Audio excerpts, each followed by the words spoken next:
The UFC Fight Pass Invitational 8 just wrapped up, and while there were a bunch of fun matches to watch and a lot of really good action throughout the whole entire card, I think the real takeaway from this card is what we can learn from the UFC, both as grapplers and as people who run grappling organizations. Guys, this is Sean with PDMA, and I just got back from Las Vegas after a long week of doing a lot of work for the UFC Fight Pass Invitational 8, but you might know that already if you've watched the latest B-Team vlog. You can catch me in their latest vlog. I'll bring it up on the screen right here.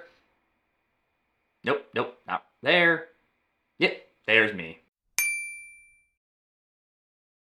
Clearly the star of the show. But really, I was out there doing content for my friend Cindy Ung. She was on the card. She had a match against Kasia Mora. Kasia, if you don't know her, is a very skilled young competitor who ended up winning against Cindy in overtime. She had a great match. Both women are great competitors, very fun to watch. But the point of this video is not necessarily going to be to recap the event like I'm sure a bunch of other YouTubers are making right now.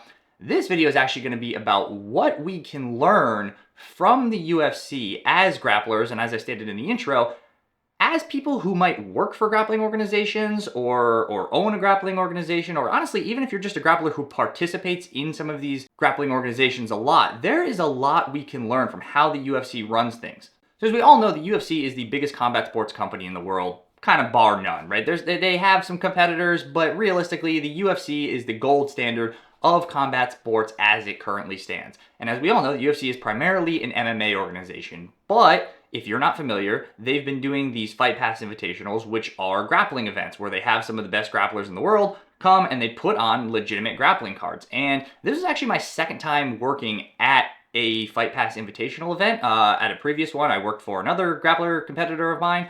And then this time, like I said, I was there with Cindy. And to be honest with you, both times there was a couple things that really stood out to me. So the first thing I actually noticed was with the leadership of this event. Now, obviously these events are put on by the UFC as a whole, but the guy who's kind of running the show, his name is Steven Tecci. And Steven, I'm sorry if I'm mispronouncing your name, but that's how I'm reading it. So Steven is in charge of these Fight Pass Invitationals. He's the guy, you'll see him there. You've probably seen him if you watch like the weigh-ins or something like that. He's kind of a low-key kind of guy, you know, he's not out in front of the cameras a lot, but this guy is running things behind the scenes so well that I just wanted to take this time to give Steven a shout out, because realistically, it is not easy to do what he's doing. So Steven's job is essentially to organize this whole event. Of course, he's got a team of people, but he's kind of the guy who's the ringleader here. He's the one that's bringing all of these grapplers in from around the world, centralizing them into Las Vegas, organizing the card, making sure that the Apex Center is set for a grappling event, listening to the feedback, helping create the rules, or delegating who the rules are going to be created by to the appropriate people. I mean, he is kind of overseeing everything. And let me just say this right off the bat, Steven is extremely good at this. If you guys have seen what I have seen this guy do behind the scenes, and it's not like I've been over his shoulder at his desk or anything like that. I'm just talking like at the weigh-ins or on the day of the event. I mean, this guy always knows exactly what's going on. He knows exactly where his people are. His people are always in the right place, and that actually kind of leads into the next point that I'm trying to make, is that the leadership is one thing, but you can always tell when somebody has good leadership based on the way that the people who work for them are acting. And every single person that I have interacted with that has anything to do with the UFC Fight Pass Invitational has been nothing less than a true consummate professional. I'm talking everything from the security guys at the door to the people who book the matches, to the people at the PI that have nothing to do with us, but except for the fact that they're letting us train there. It's truly, I mean, a super professionally ran organization. And I think that's a reflection of, not just Steven's leadership, but the leadership at the UFC. And that's the point that I want to make here, is that in grappling organizations, we don't always see that. Now, of course, you can point out, well, the UFC has a ton of money, they can pay their people are happy. Definitely true.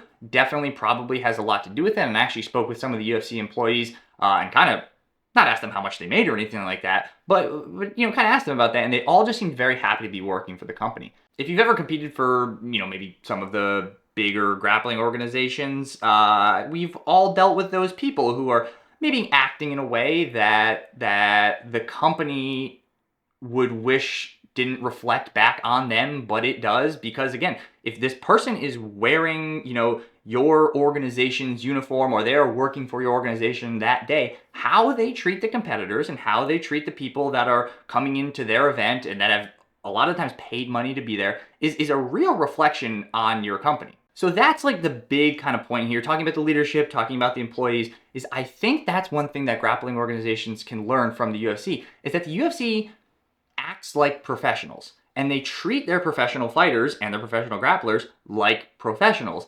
And in turn, I notice that a lot of the grapplers treat the staff in a very similar way. So there's this just mutual respect between the staff and between the fighters, and it just kind of makes things run a little bit more smoothly. So that's what I would really like grappling organizations to take from this. And us as grapplers, what we can take from this is when you show up to an event, and you know, I'm sure a lot of you do this anyway, don't forget, handle yourself like a professional. Like, I don't care if you're competing at blue belt, you know, what have you. If your intention is to be a professional athlete, well, start acting like a professional. So we just spoke about something that the UFC does very well in terms of how they run these Fight Pass Invitationals.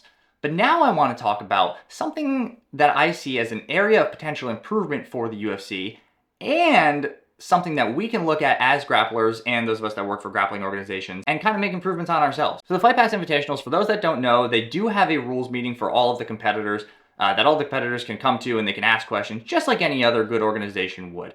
If you've ever been to an ADCC event, especially Trials or Worlds, they do a great job of answering any questions about the rule sets beforehand. They will sit there and they will demonstrate these moves for you. They will tell you exactly what constitutes a point and exactly what does not constitute a point. And then when there's controversy, a lot of the times I see them take that controversy and work it back into the rule set. So that's specifically ADCC, but of course other organizations are doing that as well. And the Fight Pass Invitational is no different. The only difference is here that if you look at the history of the Fight Pass Invitationals, all of the different Fight Pass Invitationals have had different rule sets. Now, there are some that have had similar rule sets to others, but believe it or not, they've actually all had pretty different rule sets. And if you look at the history of the Fight Pass Invitational, the rule sets vary quite a bit. And I think there's actually a reason for this.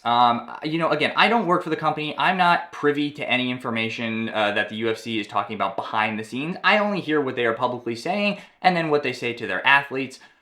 But I think the issue here is that the UFC has a very specific goal in mind, and it actually makes a lot of sense. So the explosion in popularity of MMA, I'm talking back in the 90s and early 2000s, that came because mixed martial arts was able to get a crowd of casual fans. Now, in past videos, I've actually talked about how I think grappling is starting to attract casual fans. And by casual fans, all I mean is that somebody who doesn't actually participate in the sport, doesn't really have an intimate knowledge about the sport other than from watching it, versus, you know, those of us that train and compete. It's not hard for us to watch an event and be excited by what's going on, especially in a moment where something to the casual fan might seem boring or make them question, okay, why is this person doing this? You know, you and I who train might look at that same exact moment and understand that there's some high level stuff going on. So the UFC is rightfully so trying to bring casual fans into the sport. And well, now we look at how did MMA get casual fans into the sport? Well, in short, highlight real knockouts. And I'm kind of joking, but it's true. You know, you can take somebody who doesn't train. I was actually on the phone with my dad the other day. My dad's never trained a martial art in his life. But my dad can watch a mixed martial arts fight and know that when one guy gets kicked in the head by the other guy and then he drops to the ground and knocked out, like, that's not hard for people who don't train to comprehend. And now, of course, there's an equivalent of that in jiu-jitsu. It's not exactly the same, but I think most casual people who don't participate in submission grappling can still understand if I take somebody down, pass their guard real quick, get to their back, and hit them with a rear naked choke. So that is like the grappling equivalent of a head kick knockout. Is this like quick submission and everything like that. And I think that is what the UFC is ultimately after. So I said this was an area of potential improvement for the UFC and something we can all learn from.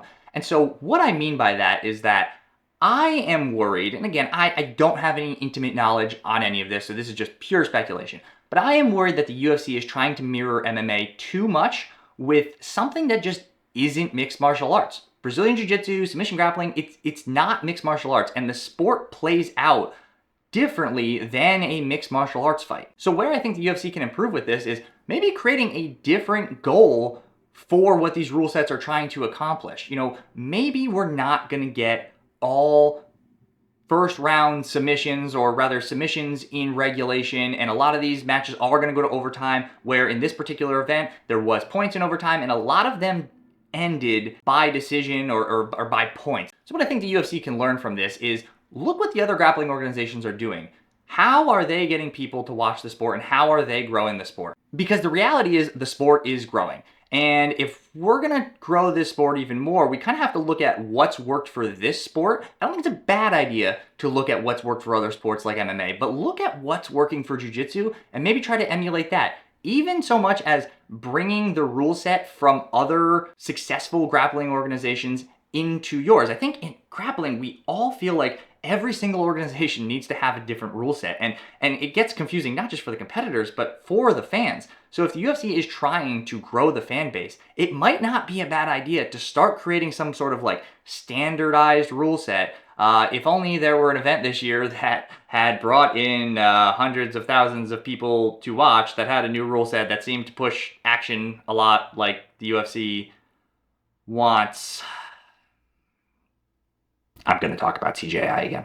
But yes, all jokes aside, I think the CJI rule set does a really good job of that. And I don't think it's a bad idea that if the UFC is trying to make grappling more palatable, having the same rule set as a successful organization might start fulfilling their goal of bringing more casual fans into the sport. And as grapplers, we need to look at this, and maybe we need to kind of start pushing these organizations on this. You know, I don't love the fact that any competition I do, I have to go through the rules a bunch of times to make sure that I'm not confusing this rule set with this rule set, and then God forbid I'm competing like 2 weeks in a row under 2 completely different rule sets, and I mix up what I can do in this one versus what I can't do in that one. So I think pushing towards a standardized rule set would be a real big benefit. I mean, obviously not just for the UFC, but I think because they are such a leader in the combat sports world, I think they would be a really good organization to take a stand and say, hey, we're going to try and create some sort of unified rule set by working with these other organizations. So I just wanted to make this video to recap on some things I've learned now that it's my second time working with the Fight Pass Invitational,